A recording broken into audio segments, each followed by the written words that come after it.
Y a-t-il un lieu particulier qui a compté dans l'œuvre de Rimbaud?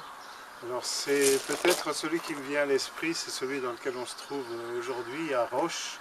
Donc dans cette maison où Rimbaud a rejoint sa mère qui avait acquis cette propriété.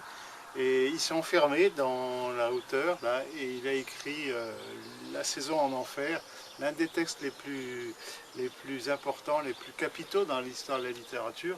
Je vous lis un extrait du journal de Nina où elle rapporte ce que la sœur de Rimbaud évoque de cette écriture. Isabelle s'est échappée de Roche pour venir faire des courses en ville. Il travaille beaucoup à la ferme à cette période de l'année. Tu as enfin quitté ton lit, Arthur, tu ne sors pas de la journée, tu ne te mêles pas aux travaux des champs, tu t'enfermes pendant des heures dans la grange et là tu deviens effrayant. Pigeon voyageur dans son pigeonnier et persifle ma mère qui continue de se tenir au courant. Ta sœur me fait une description affolée. Tu écris comme un forcené. Dans l'encadrement de la fenêtre, on aperçoit parfois des bras agités, un corps détraqué, une tignasse hirsute. Tu empoignes les mots, tu grinces, tu rugis. D'en bas, on t'entend hurler, frapper le plancher, cogner contre les murs, articuler des syllabes inconnues.